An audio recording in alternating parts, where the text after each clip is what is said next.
Hello, my friend. I hope you're doing well today. In this channel, we learn English through gentle historical stories, simple ideas, and meaningful moments.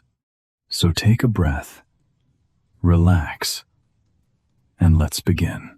Imagine standing on a quiet hill in Europe as the wind moves across the grass and the sky hangs low and gray above you. In front of you is a man who does not look especially grand at first glance. He is not a giant. He does not wear the calm face of a saint. He looks restless, sharp, almost as if his thoughts are moving faster than the world around him. And yet this man will shake Europe, frighten kings, inspire soldiers, and leave a name that history still speaks with wonder. This is the story of Napoleon Bonaparte, a boy from a small island who rose higher than almost anyone believed possible. Napoleon was born on the 15th of August, 1769, in Ajaccio, on the island of Corsica, in the Mediterranean. Corsica had only recently come under French rule, and Napoleon's family stood in an uncertain place between worlds. His birth name was Napoleon Bonaparte, and his family had Italian roots. He did not come from the shining center of power. He came from the edge of it. His father worked as a lawyer, and his mother, Letizia, was disciplined, practical, and strong. Life was not luxurious. There were many children in the household, and money was often limited. But inside that crowded family life, young Napoleon was already becoming himself. Serious, observant, proud, and quietly hungry for something bigger. As a child, he loved reading, especially history. He was drawn to stories of war, great leaders, fallen empires, and men who changed the direction of the world. When he was still very young, Napoleon was sent away from Corsica to mainland France to study. For a child, it was not just a school change. It was a separation from home, from language, from comfort, from everything familiar. In France, he studied at military schools, but those years were not easy. He spoke French with a Corsican accent. He was poorer than many of the boys around him. He was different in the way that children notice immediately. He was laughed at, judged, and made to feel like he did not belong. Before he was a legend, he was an outsider. Before he wore a crown, he was the boy other people underestimated. But instead of collapsing under that feeling, he turned toward study. Mathematics became one of his strengths. Geography and military history fascinated him. He learned to rely on knowledge, because knowledge was something no one could laugh out of his hands. If you have ever felt behind, or strange, or not quite at home in the language around you, comment 1 if you understand that feeling. Napoleon knew what it meant to enter a room and feel that people had already decided who he was, and still, he kept going. In 1785, still very young, Napoleon became an army officer, and only a few years later, the whole world around him began to crack open. In 1789, the French Revolution erupted. France was full of rage, hunger, fear, hope, and violence. The old order was collapsing. For many people, this was chaos. For Napoleon, it was also opportunity. History is often cruel this way. The moments that destroy one world can open a door for someone else. Napoleon rose because he was ready when the moment demanded readiness. He understood artillery. He made quick decisions. He could see the shape of a battle with unusual clarity. He was not only brave, he was organized. He was sharp under pressure. During the Revolutionary Wars, he gained attention for his skill and speed, and while still in his 20s, he was already rising fast.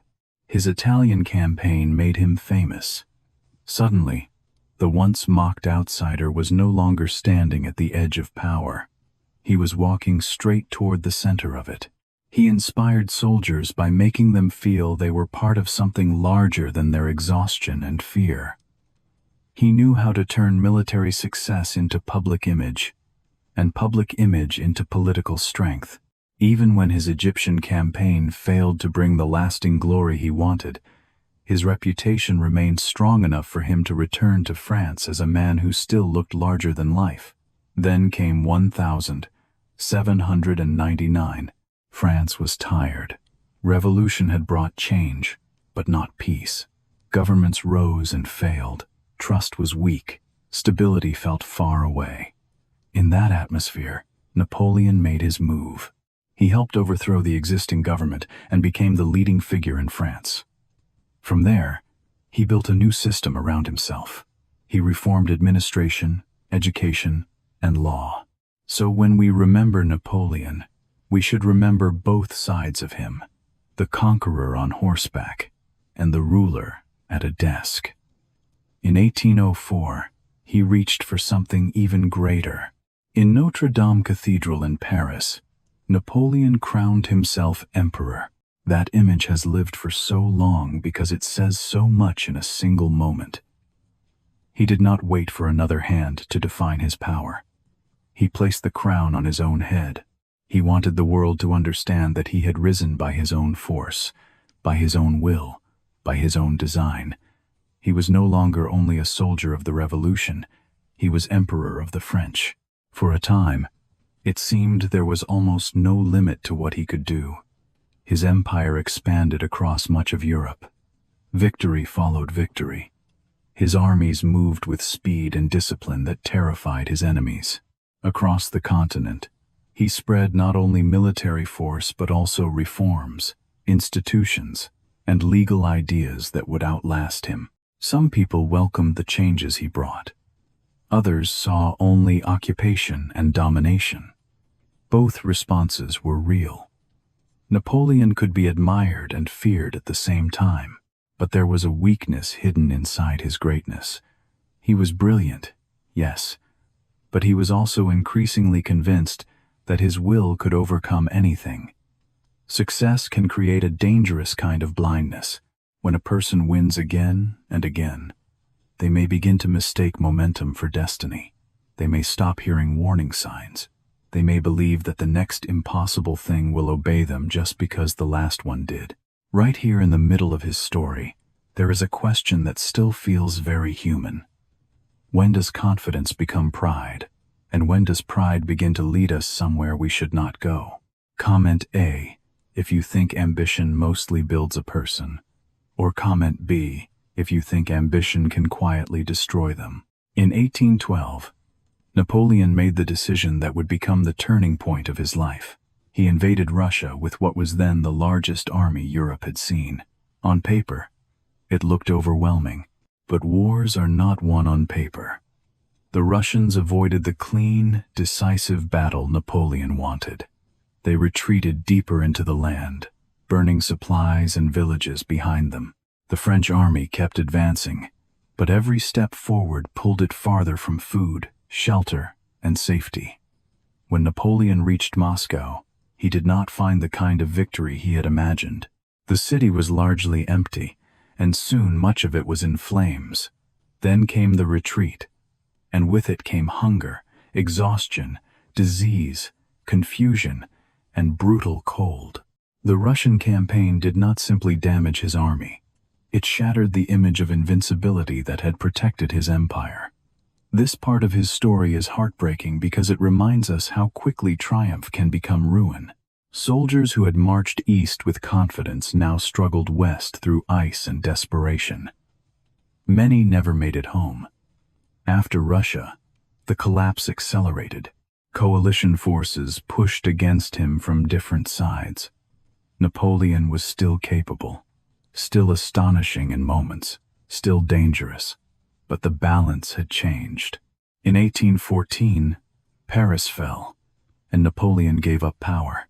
He was sent into exile on the island of Elba, and yet even then, he was not finished.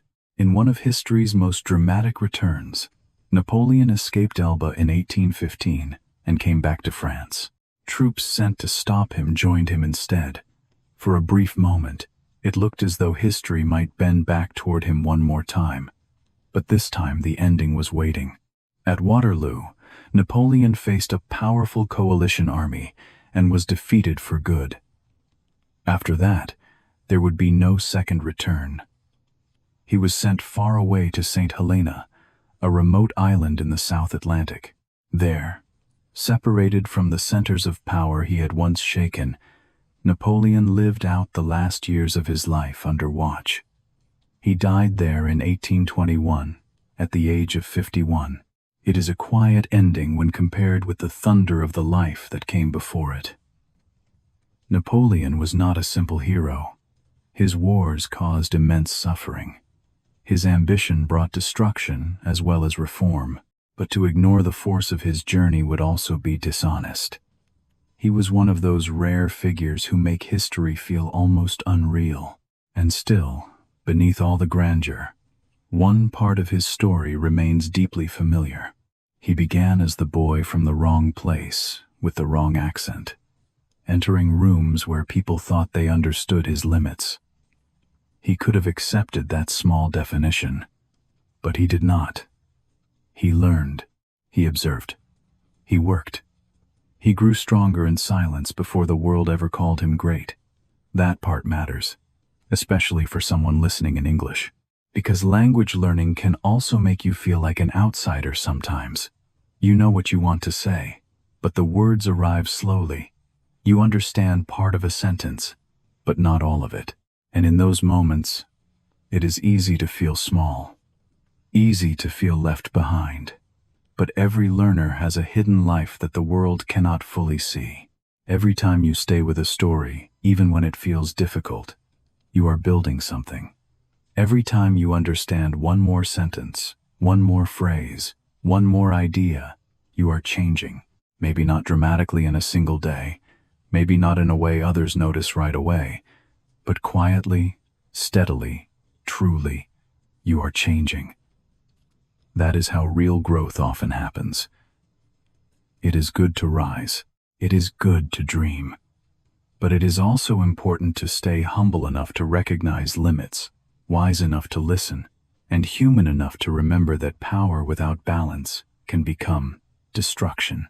If this story stayed with you, comment true below, and tell me which part of Napoleon's journey you felt the most.